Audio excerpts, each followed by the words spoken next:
Hey guys, so I'm just going to quickly show you how I do a 3-strand twist in my hair. So if you guys want to see how I do that, stay tuned.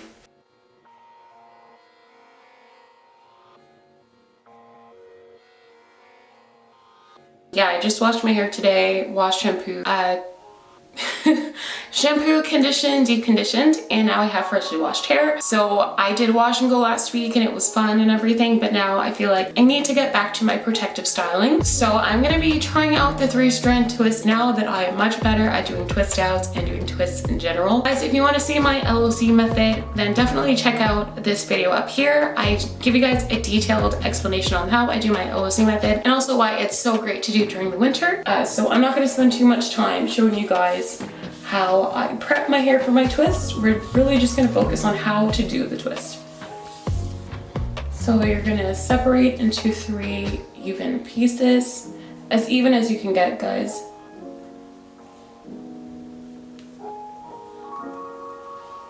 Then you're gonna start out by braiding.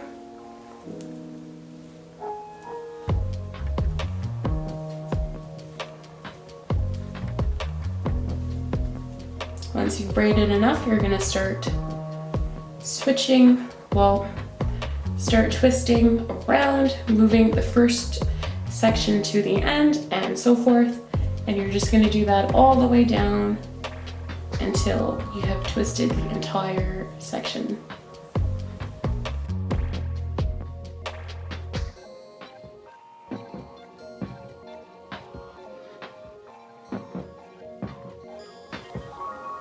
Once you're at the end, you'll just go back to 2 by adding 2 of your twists into one section and then twisting the other remaining section, and then twist the end, and you have your 3-strand twist. So here, guys, I actually have a 2-strand twist, and you can see the difference because it is not as tightly twisted. So here we just have 2 and this is 3.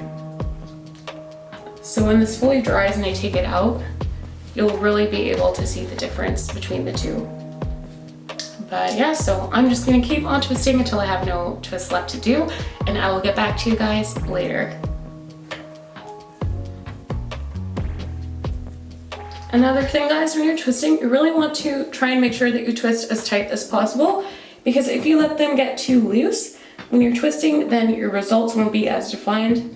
They will be more frizzy than anything. So really make sure that as you're twisting, you're keeping it tight as well.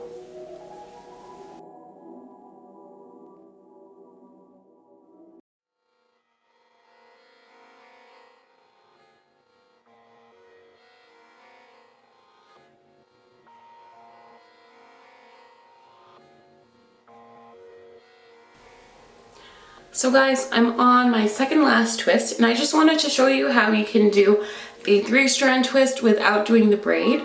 So I'm gonna show you guys really quickly before I'm done twisting. You're gonna start out the same way like you do with the braid by separating into 3. So I have my 3 sections here. Try and get them as even as possible. And now instead of braiding, you're just gonna go right into twisting. So you're gonna take your 3, and I'm starting out with this one, twisting it all the way to the back, moving the second to the back, and now the last one is at the front. And again, guys, this is really, really important to keep that twist really tight, because when you do it this way, it'll be loose, really loose if you don't try and get it tight. So twist as tight as possible. You're just gonna keep twisting all the way down. Instead of doing the braid at the beginning, you'll have a twist all the way down, and this will reduce the puffiness at your root. When you do the braid first, it's not as defined as if you do the twist all the way from the root down. It's just that it's a bit harder to do the twist. So if you're starting out, if this is your first time doing a 3-strand twist, I would definitely recommend doing the braiding method first, but then once you get more comfortable with it, then you can definitely try starting out with the twisting first. So from the root, it looks like this. Twist it all the way down. No puffy part. The back here you guys can see right where you start your twist from your braid, you do have this puffy part right here. But when you do it this way, there's no puff, it's just twist all the way down. So I'm done all my twists. Now I'm just gonna let this air dry. I'm probably gonna leave these twists in for a few days. And yeah, when I take them out, I'll definitely do an untwist video for you guys so you can see the results and how I untwist these twists to get them without any frizz and to be full of definition. So definitely stay on the lookout for that video. Yeah, make sure you subscribe so you don't miss that video when it comes out. But I guess that's it for this video, guys. I really hope you enjoyed it. Leave a comment below if you've tried doing 3-strand twists yet, and if you like them more than doing the regular 2-strand or even braid outs. And don't forget to give this video a thumbs up. I'll see you guys in the next one. Bye.